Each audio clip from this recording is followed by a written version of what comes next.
The next chapter in my war with the HOA began when they tore down a nuclear power plant I had built on my property years ago. It wasn't just any plant. It supplied electricity to the entire neighborhood, providing a stable and reliable energy source. I had designed it carefully, adhering to every regulation and ensuring safety for everyone around. But Karen and the HOA, in their endless quest for control, claimed it was hazardous and decided to dismantle it without consulting me. I first learned of the demolition when a neighbor called in a panic, reporting the arrival of contractors and heavy machinery near the plant. Karen herself showed up, clipboard in hand, loudly explaining that she was protecting the community from an unlicensed nuclear facility. I could see her smug satisfaction, convinced that she had finally outmaneuvered me. But she didn't understand one crucial thing. I was the one who held the keys to the neighborhood's power supply. I arrived on the scene just as the crew prepared to dismantle a critical turbine. I calmly approached, flashing my credentials and calmly explaining that this facility was fully authorized and that tampering with it would constitute criminal sabotage. Karen scoffed, waving me off, assuming that her HOA authority outweighed my legal and technical standing. That was her first mistake. Next, I took decisive action. I remotely initiated the plant's security protocols, which immediately locked down the facility. Massive automated gates sealed the entry points, alarms blared, and the power supply was rerouted through emergency circuits I had secretly installed to maintain control. Karen and her team were trapped outside, bewildered as the facility hummed safely, fully operational, and entirely under my authority.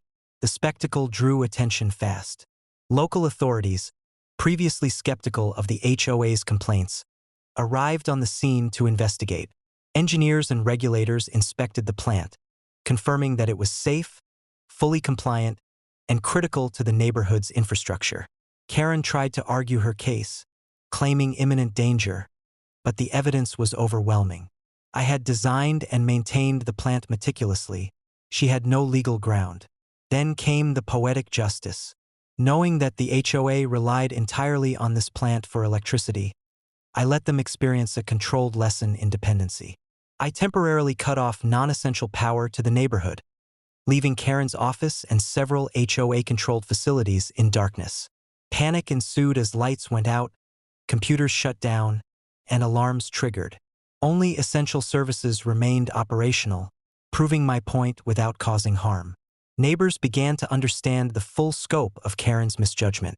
While she thought she was eliminating a threat, she had actually exposed herself as reckless and incompetent. The plant continued to operate flawlessly, supplying energy to every household, while Karen fumed helplessly outside the gates. Social media caught wind of the story, and soon, the incident was shared widely, painting the HOA as dangerous and overreaching. Finally, I documented everything. The attempted sabotage, the plant's compliance records, and the strategic measures I had taken to maintain safety and service.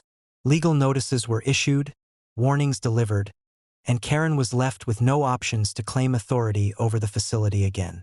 Her bluff had been called, and the stakes had been laid bare.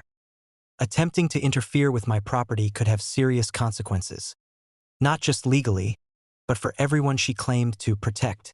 By evening, I walked through the plant, inspecting the turbines and ensuring every system was stable. The sun reflected off the polished metal and still water cooling towers, a reminder that preparation, foresight, and technical knowledge were far more powerful than arrogance and bureaucracy.